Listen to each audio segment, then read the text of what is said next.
Hey everyone, Reptile Sam here. Well, this isn't a ball python. This is Sprout, my snow corn snake. And today, even though we're talking about albino ball pythons, I want to show you my albino corn snake. So one thing that's really cool that we can talk about a little bit today, and that we'll go into more possibly in a future video where we're talking about corn snake genetics, is that an albino corn snake like Sprout is actually a melanistic and anery corn snake. So they have both of those genes. So if you have an albino corn snake like Sprout with her beautiful little red eyes, bloop, bloop, there she is, that's actually an anery AML, or as it's called in the hobby, a snow. So when we talk about albino ball pythons, that's not the same. An albino ball python has two copies of the albino gene. It's an actual gene in pythons. And you'll see that with your ball pythons and with other types of pythons like reticulated pythons, where it's a recessive gene that requires two copies of the gene to be present. Whereas with a corn snake, albino looks like this. So let's hop on over to Morph Market and I will show you guys some albino ball pythons and what it does by itself as well as with other genes. Albino is a really cool gene. We don't have any here in the breeding program yet at Reptile Sam, but we do have some other recessive genes that we'll talk about in future videos. But today I want to show you guys some stuff about the very cool albino. Let's get started. At the albino ball python.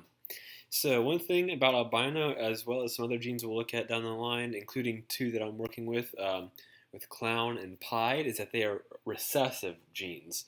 And I actually might start doing all the recessive now that we're touching on albino, and then hop on over to some co-dom and incomplete dom morphs after this series. So we might just do some albino or some recessive videos right now, but we're just going to start today with albino.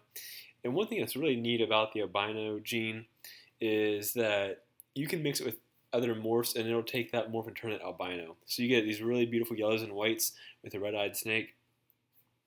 And here's some pictures of albinos, and they're super easy to identify. If you see an albino ball python, you'll know it's an albino ball python. The tricky part comes in maybe with some Candino, Toffino, Candy, and I'm going to touch on those. I'm not an expert in those genes, but we'll touch on those today.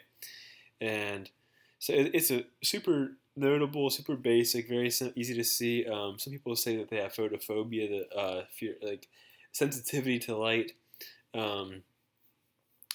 with the lack of pigmentation, so they can't really filter out light from their eyes. I have noticed that when I take a Sprout, my albino corn snake, out into the wild in the sunlight, her pupils get very tiny. So that might be a thing, but otherwise, there's no real genetic issues you need to work with albino. It's really cool. The yellows can be really light, really dark. So here's where we have Candy and Toffee. These are related genes. A lot of people say Candy and Toffee are the same gene, or residing on a different allele to albino. So let's check these out. Okay, so Toffee and Candy look like they're the same thing. So we have Toffinos on one of these tabs, I believe, or maybe I have Candino.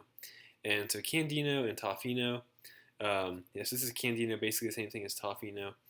And that's when you have an animal that is 100% het for both albino and Toffee. Or Candy, really. So I'm going to click on this girl right here from Adam Chesla Reptiles. And so if we go back to our albino page, that's an example of what a candy ball python looks like, okay? But let's hop on over to the Candy page, okay? So here's Candy again. It's recessive. This one right here is from Outback Reptiles, and Candy and Toffee are the same thing. And so it's really interesting because Candy and Toffee are not the same thing as albino. You see, the snake does not have red eyes, okay? So it's a recessive morph, but it's very light, okay?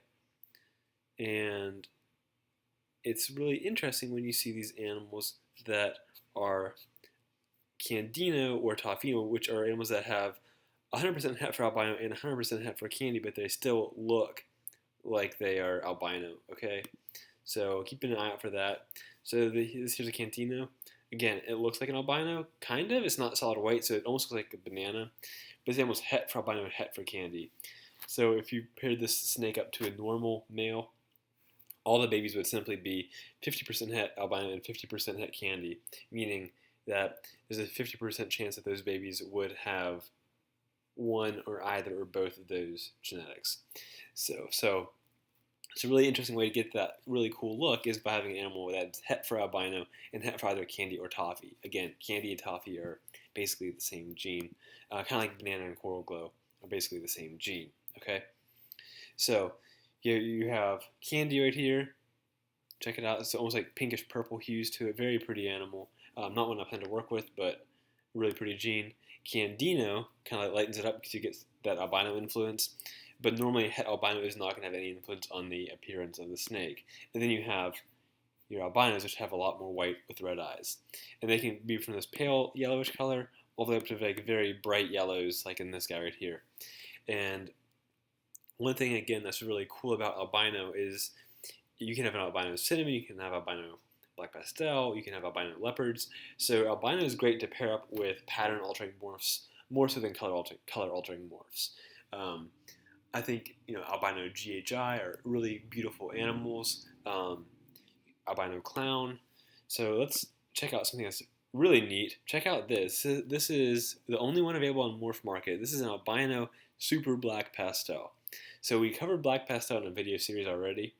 And so if you have a black pastel and you breed it into another black pastel, you can get a super black pastel. And if you take albino, so remember albino is a recessive gene, so both parents would have to be albino or be heterozygous for albino, and both parents would need to have black pastel. So you need a black pastel, albino, or het albino to another of the same morph. And you can get this ridiculous looking animal. This is called a cherry bomb, and a cherry bomb is this is a blizzard. A blizzard is an albino super black pastel. Okay, and another similar one that's very cool as well. This is the cherry bomb. There's none available right now on Morph Market. They've all been sold. And cherry bombs are super Mojave, I believe. Let's double check that. I don't want to tell you guys wrong. Cherry bombs are super Mojave albinos. So your normal super Mojave is going to be a blue-eyed leucistic. But if you can add albino in there, and again, albino needs to add the same way we talked about with this snake, where both parents have to be able to pass it on. So if we get a super Mojave albino, you get a cherry bomb, and there's none available right now. These take a long time to produce, and that's reflected in their price. Also, the fact that only 8 have sold on Morph Market, and there's none available right now. So they're very rare. If you don't get your hands on one, you gotta keep your eye out. Royal Constrictor Designs has sold 6 of the 8 on here. Same with these guys. The blizzards are very hard to come by as well. So just to show you guys another example, albino clown. So clown is a recessive gene. So you need 2 copies of that gene as well. Check that out, albino clown. It's a really neat looking animal, okay? So you can really just see you get the clown pattern with the albino on it. I want to show you guys another one. Let's look at albino pinstripes. Done this live so you can kind of see Morph Market in action. Really neat. Check that out. Pinstripe with albino on it. You can hardly even see the stripes. It's really cool. It's an albino pied. So another copy of that animal right there has 2 copies of albino and 2 copies of pied. So remember, albino is a recessive gene, and if you want to work with it, you can buy a beautiful albino snake, but if you don't pair him or her up to another snake that is either het for albino or visual for albino, the babies will all just be het for albino, and they will not be visual for albino. And if you have a het albino snake paired to an animal without albino, it'll only be 50% het for albino. Lastly, if you pair up, you know what? It might be easier if I show you guys on the calculator so you guys can see this in action. If you pair up a couple of het albino snakes, and this is going to be the same with pied and clown as well, toffee, hypo, any of the recessive genes will work out like this, like when you breed the parents together. So if you breed albino to a normal, all the babies will be normal, 100% het for albino, okay? If you breed an albino to a het albino, half of the babies will come out albino, the other half will be 100% het albino.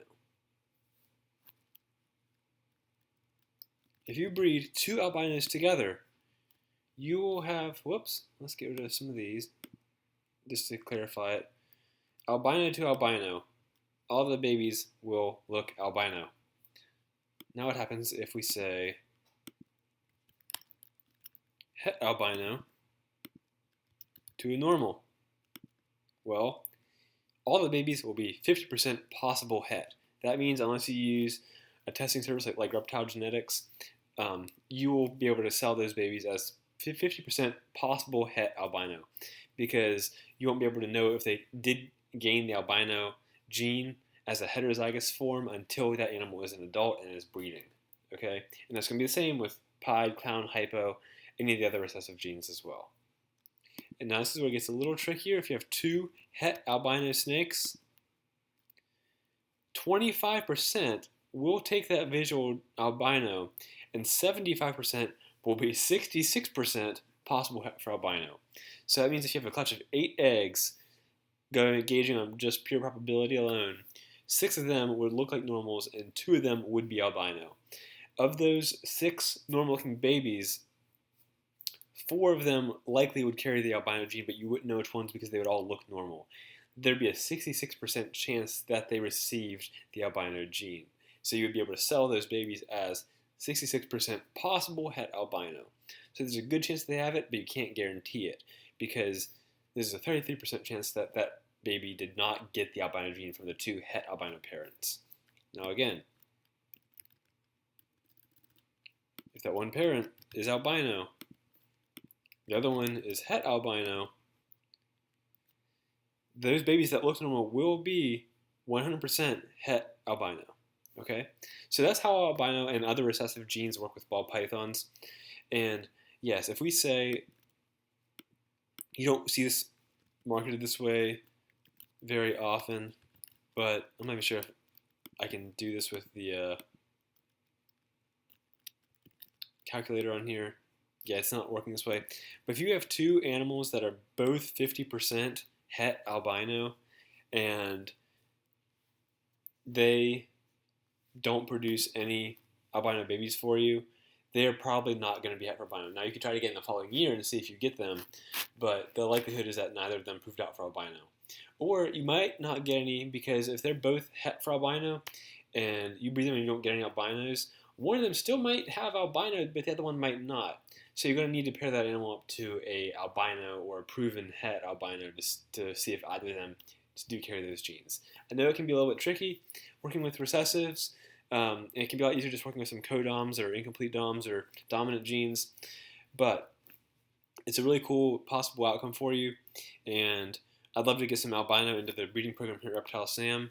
My one reticulated python, Gandalf, he is 100% het albino, but we don't own any female retics at the moment. So, I hope you guys enjoyed this video. Remember to like and subscribe to my channel. Check out our merch. We have some beautiful items available for sale with a link in our channel bio, as well as on our Instagram at reptile.sam. So hope to see you guys soon. Enjoy this video, and we will talk soon. Have a great weekend, guys.